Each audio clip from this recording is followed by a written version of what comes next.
నమస్కారం సత్యవాణి మ్యామ్. నమస్కారం అమ్మా. ఈ సంవత్సరం ఏ ఏ రాశుల వారికి ఎలాంటి ఫలితాలు ఇస్తున్నాయో కొంచెం వివరంగా వివరిస్తారా? రాశి ఫలితాలకి మీ అందరికీ స్వాగతం. మేషరాశి. మేషరాశి మన రాశులలో మొదటి రాశి. మేషరాశి ఆదాయం 11, వ్యయం 5, రాజపూజ్యం 2, అవమానం 4. ఈ రాశి వారికి ఉన్నత విద్యాయోగం ఎక్కువగా ఉంటుంది.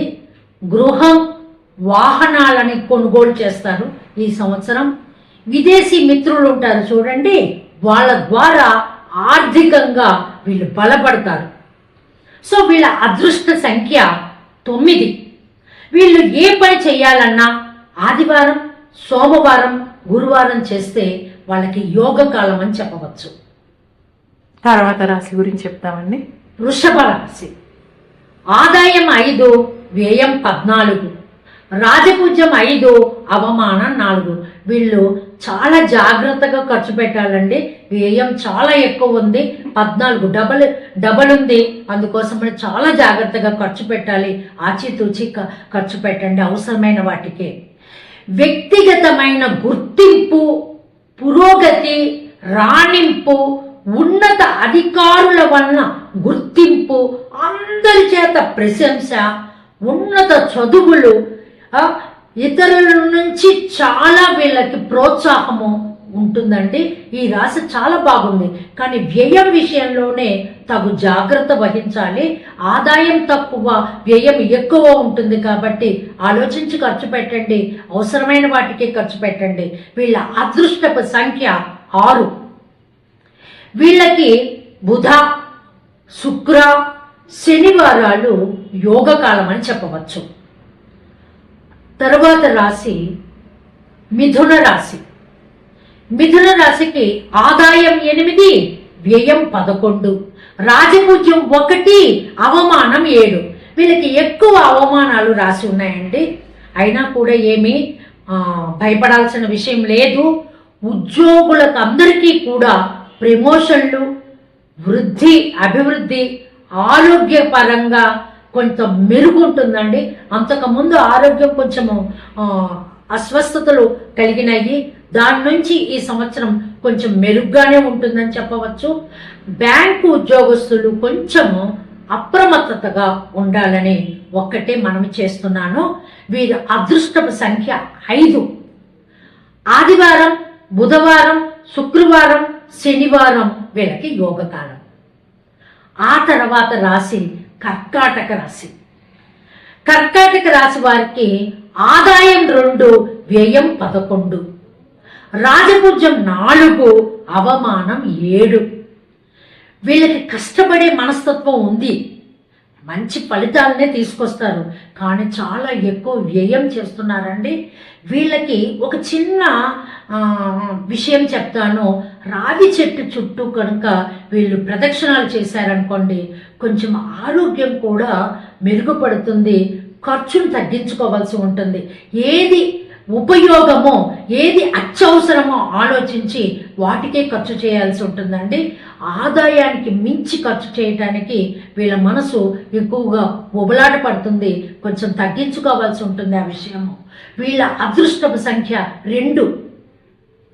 వీళ్ళకి సోమవారం, మంగళవారం, గురువారం చాలా యోగించే వారాలు అని చెప్పవచ్చు. ఆ తర్వాత సింహరాశి. సింహరాశి వాళ్ళకి ఆదాయం 5, వ్యయము 5, రాజపూజ్యం 7, అవమానము 7. సరి సమానంగా ఉంది వీళ్ళకి. వీళ్ళకి భార్యాభర్తల మధ్య అవగాహన ఎక్కువగా ఉంటుంది. ఇతరుల చేతిలో తొందరగా మోసపోయే స్వభావం వీళ్ళకి ఎక్కువ. శుభకార్యాలు నిర్వహిస్తారండి. కొద్దిగా తలనొప్పులు, అజీర్ణానికి సంబంధించిన సమస్యలు రావటం జరుగుతుందండి. ఈ సంవత్సరంలో చాలా జాగ్రత్తగా బయట ఫుడ్లు ఏవి తినబోకండి. వీళ్ళ అదృష్టపు సంఖ్య 1.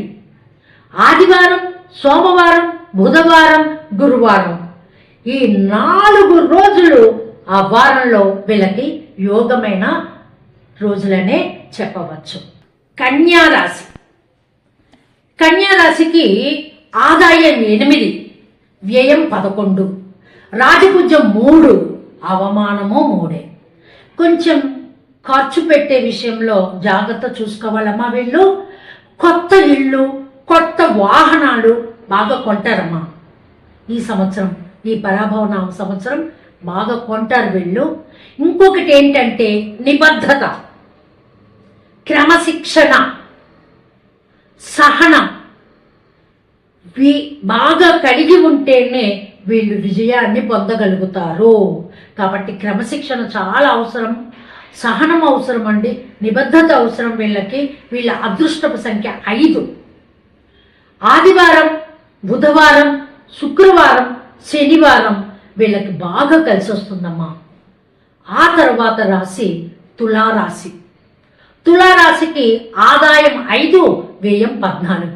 ఇప్పటిదాకా ఆల్మోస్ట్ చూసిన రాశుల్లో వ్యయం సంఖ్య ఎక్కువగా ఉంటుంది. రాజపూజ్యం 6, అవమానం 3. వృత్తి విషయాలలో మంచి అవకాశాలు వీళ్ళకి వస్తాయి. అప్పులు క్రమేపీ తగ్గిపోతాయండి వీళ్ళకి. అనేక రకాల కృషి, అధ్యయనం వీళ్ళు చేయటం వలన కొత్త రకపు విషయాలు కనిపెట్టగలుగుతారు ఈ తులారాశి వాళ్ళు. వీళ్ళ అదృష్టపు సంఖ్య 6. బుధ, శుక్ర, శనివారం వీళ్ళకి యోగకాలము అని చెప్పవచ్చు. ఆ తర్వాత వచ్చిన రాశి వృశ్చిక రాశి. వీరికి ఆదాయం 11, వ్యయం 8, రాజపూజ్యం 2, అవమానం 6. అవమానపు సంఖ్య ఎక్కువ ఉంది, మిగిలిందంతా బాగానే ఉందండి. క్రమశిక్షణ కలిగిన సంతానం ఎవరైతే ఈ వృశ్చిక రాశిలో ఉంటారో వాళ్ళ తల్లిదండ్రులు సుఖపడతారండి. వృశ్చిక రాశిలో ఉన్న బిడ్డ వలన తల్లిదండ్రులు సుఖపడతారు. తల్లి ఆరోగ్యం మెరుగవుతుంది. వివాహాది శుభకార్యాలన్నీ చేస్తారండి. విద్యార్థుల పురోగతి కూడా బాగుంటుంది వీళ్ళకి. వీళ్ళ అదృష్టపు సంఖ్య 3. బుధ, శుక్ర, శనివారాలు యోగప్రదం అని చెప్పవచ్చు. ఆ తర్వాత రాశి ధనుర్రాశి. ధనుర్రాశి వాళ్ళకి ఆదాయమేమో 14, వ్యయమేమో 11, రాజపూజ్యం 5, అవమానం 6. జీవితంలో అకస్మాత్తుగా అనేక పరిణామాలు వీళ్ళ జీవితంలో జరుగుతాయి. వీళ్ళకి కొద్ది జాగ్రత్త తీసుకోవలసిన సమయము అని చెప్పాలండి. వాహనాల ప్రమాదాలు కూడా పొంచి ఉన్నాయి. తగు జాగ్రత్తలో మనం వెళ్ళాల్సి ఉంటుందండి. వీళ్ళ యొక్క అదృష్టపు సంఖ్య 3. బుధవారము, శుక్రవారము, శనివారము వీళ్ళకి యోగకాలము అని చెప్పవచ్చు. ఆ తర్వాత రాశి మకర రాశి. మకర రాశికి ఆదాయం 2, వ్యయం 8, రాజపూజ్యం 1, అవమానం 2. వీళ్ళది విలాసమైన జీవితం. బాగా విలాసాలతో బతకాలి అనేది వీళ్ళకి అలవాటైపోతుంది. సంవత్సరం ఆత్మవిశ్వాసాన్ని కలిగిస్తూ కుటుంబంలో ఆనందం వెల్లువిరుస్తూ ఉంటుంది. మీకు శని ఉన్నాడు, కానీ ఆ శని కలిసి వచ్చే శని. అన్ని రంగాలలో శుభప్రదాలే మీకు. అదృష్ట సంఖ్య 8. బుధవారం, శుక్రవారం, శనివారాలు మరింత యోగకాలాలు మీకు. ఆ తర్వాత రాశి కుంభరాశి. కుంభరాశిలో ఆదాయం 2, వ్యయం 8, రాజపూజ్యం 4, అవమానం 2. ఆదాయాన్ని సోపార్జిస్తూనే ఉంటారు వీళ్ళు, కానీ కొంచెం ఆ అనారోగ్యము వస్తుందండి. జాగ్రత్త చూసుకోవాలి. శత్రువులు చికాకులు కొద్ది ఇబ్బంది కలిగిస్తాయి. ఒక చిన్న పరిహారం చెప్తానండి మీకు. సుబ్రహ్మణ్యాన్ని ఆరాధించండి, మీకు చాలా కలిసి వస్తుందండి. ఈ రాశి వారికి వీళ్ళ అదృష్టపు సంఖ్య 8. బుధ, శుక్ర, శనివారాలు మంచి రోజులు వీళ్ళకి. మీనరాశి. అన్నిటికన్నా చివరి రాశి మీనరాశి. ఆదాయం 14, వ్యయం 11, రాజపూజ్యం 7, అవమానం 2. వీళ్ళు చాలా సున్నితమైన మనసును కలిగి ఉంటారు. మానసికమైన ఆందోళన కలిగి ఉన్నా కూడా వీళ్ళకి గురు, శుక్ర, శనివారాలు కలిసి వస్తాయండి. వీళ్ళ అదృష్టపు సంఖ్య 7. సర్వే జన సుఖనో భవంతు. స్వస్తి. చాలా చక్కగా చెప్పారండి. ధన్యవాదాలు.